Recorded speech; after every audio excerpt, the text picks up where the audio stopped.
तिने मांडलेली मतं सुद्धा खूप व्हॅलिड आहेत आणि लोकांना पटण्यासारखी आहेत, आमच्या कामगारांना सुद्धा पटण्यासारखी आहेत. सो मी एवढं कष्ट करून त्याचं प्रेझेंटेशन केलं आहे, त्याचं काय असं मला झालं. तुम्हाला सगळ्यांना राग येत असेल आशूचा, की आशू असं का वागतोय, आशू तसं का करतोय, पण आशूच्या पॉईंट ऑफ व्ह्यूनी सुद्धा विचार करून बघा. माझ्या चुका कधी कधी मला लक्षात येत नाहीत, पण मला दुसरी लोक समजावून देतात की ह्या काय चुका आहेत.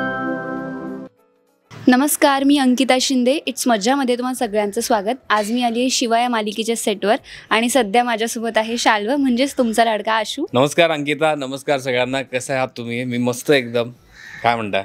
मस्त. बरं शाल्व, 2025ची सुरुवात किंवा 2024चा शेवट फार गोड झाला तुझ्यासाठी.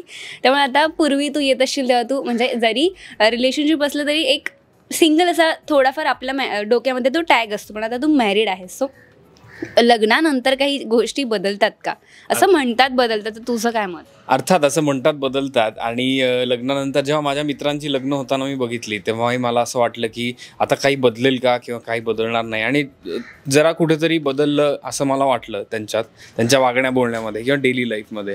मला असं वाटतं की माझ्या लग्नानंतर, आता लग्नाआधी परिस्थिती अशी होती की असं काही फार वेगळं नव्हतं की आम्ही एकत्रच राहायचो, आम्ही खूप वर्ष एकत्र आहोत आणि त्यामुळे त्यात असं काही वेगळं नव्हतं की जे लग्नानंतरही तेच रुटीन आपण सेम कंटिन्यू करणार आहे, आम्हाला माहिती आहे. पण तरी लग्न झाल्यानंतर ना एक वेगळी जबाबदारीची जाणीव येते, जी I don't know, it's something weird, की अशी अचानक एक वेगळ्याच जबाबदारीची जाणीव येते आणि आपले गोल्स थोडेसे चेंज होतात.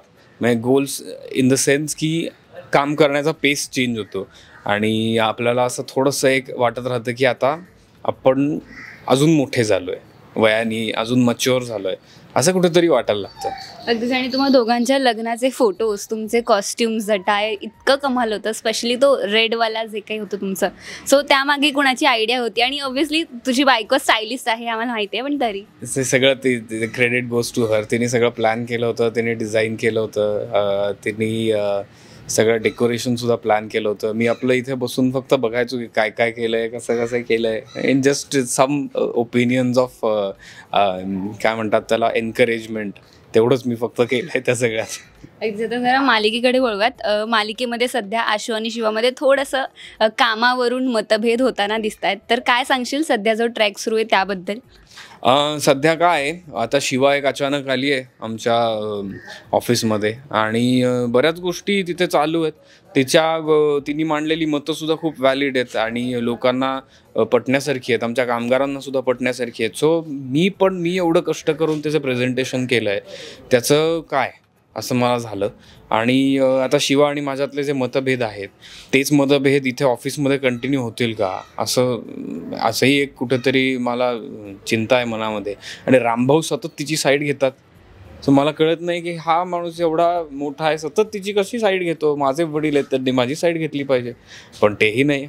आता बघू, टाइम विल टेल की कसं होईल, काय होईल. तुझ्या घरी असं कधी होतं की मोस्टली तुझे घरचे श्रेयाची जास्त बाजू घेतात, असं कधी होतं? असे ह्या परिस्थिती कधी निर्माण होत नाहीत की म्हणजे नाही, इव्हन नॉर्मल सिच्युएशन्समध्ये अशी कधी सिच्युएशन येत नाही की कोणाची बाजू घ्यायला लागेल. पण जेव्हा होते तेव्हा ज्यांची बाजू बरोबर असेल त्यांची बाजू माझ्या घरचे घेतात. मग सर्वसाधारण इथे रामभाऊ सुद्धा आय थिंक शिवाची बाजू बरोबर आहे म्हणून तिची बाजू घेत आहेत. जस्ट बिकॉज मी त्यांचा मुलगा आहे म्हणून ते माझी बाजू घेतील असं काही नाही आहे. सो ही खूप महत्त्वाची गोष्ट आहे. पण ना, हा जो मुद्दा आहे की कपलमध्ये असणारं ओपिनियन्स वेगळे असू शकतात, पण ते रिस्पेक्ट करणं, आशूकडून आत्ता सध्या ते दिसत नाही, त्यामुळे पुढे काय असणार आहे माहीत नाही. पण तुझं यावर काय मत आहे की कपल्समध्ये असणारे ओपिनियन्स किंवा ओपिनियनसाठी आपला असणारा रिस्पेक्ट, सो याकडे शाल्व कसा बघतो किंवा त्याचा पर्सनल अनुभव काय? सर्वप्रथम मी आशूची गंमत सांगतोय. आशू ना खूप कन्फ्यूज झाला आत्ता. आणि तुम्हाला सगळ्यांना राग येत असेल आशूचा, की आशू असं का वागतोय, आशू तसं का करतोय, पण आशूच्या पॉईंट ऑफ व्ह्यूनी सुद्धा विचार करून बघा की त्याला दिव्यांनी काही ना काही वेगवेगळ्या गोष्टी सांगितल्यात शिवाबद्दल ज्या त्याला माहितीच नाही आहेत आणि त्याला असं वाटतं या खरंच गोष्टी आहेत. सो आशूचे कान भरले गेलेत. आशू खरं तर तसा इनोसंट आहे. आशू काही शिवा एवढा पोचलेला नाही आहे, त्यामुळे त्याची कधी ना कधीतरी असं होतंच त्याच्याकडनं. आणि मग ही चूक त्याच्याकडनं घडली आहे, पण त्याला कळत नाही त्याची चूक आहे. पण आता पुढे जाऊन आयुष्यात अजून अनुभव आल्यानंतर त्याला कदाचित कळेल, कदाचित तो त्याची चूक बदलेल, अशा गोष्टी होऊ शकतात. आणि आता माझ्याबद्दल बोलायचं झालं तर माझ्या चुका कधी कधी मला लक्षात येत नाहीत, पण मला दुसरी लोक समजावून देतात की ह्या काय चुका आहेत.